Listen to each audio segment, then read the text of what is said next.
আপনি যখন সফল হন তখন কিছু মানুষ তালি বাজায় আর কিছু মানুষ ভেতর থেকে পুড়ে ছাই হয়ে যায়। আপনি হয়তো ভাবেন, আমি তো তাদের কোনো ক্ষতি করিনি, তবে তারা আমাকে এত ঘৃণা করে কেন? হিংসুটের মানুষরা আসলে কেন এমন হয়? তারা কেন নিজের জীবন নিয়ে সুখে থাকতে পারে না?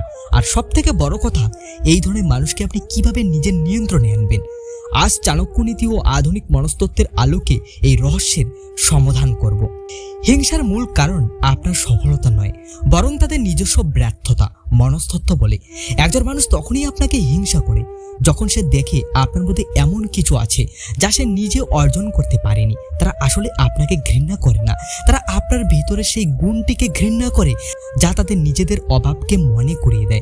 তাদের মন হলো একটি অশান্ত সমুদ্র, যেখানে হীনমন্যতার ঢেউ অনবরত আশ্রে পড়ে।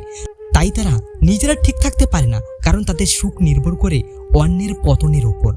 চাণক্য বলতেন, অহংকারী বা হিংসুটি মানুষকে বশ করার উপায় হলো তাদের প্রশংসা করা। যখন আপনি একজন হিংসুটি মানুষের কোনো ছোট গুণের প্রশংসা করবেন, তখন তার মানসিক দেওয়াল ভেঙে যাবে। সে তখন আপনাকে শত্রু হিসেবে ভাবতে দ্বিধায় পড়ে যাবে। এটি একটি মারাত্মক সাইকোলজিক্যাল ট্রিক।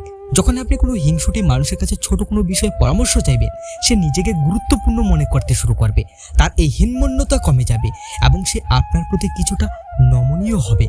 চাণক্যনীতি অনুসারে হিংসুটে মানুষকে বশ করার শ্রেষ্ঠ উপায় হলো তাকে গুরুত্ব না দেওয়া। আপনি যখন তাদের হিংসাকে পাত্তা দেবেন না এবং নিজের কাজে আরো বেশি সফল হবেন, তখন তাদের বশ করার আর প্রয়োজন হবে না। তারা নিজেরাই নিজেদের হিংসায় দমে যাবে। আপনি যত বেশি হাসবেন, তাদের হিংসা তত বেশি বিষে পরিণত হবে। আপনার শান্তিই তাদের সবচেয়ে বড় শাস্তি।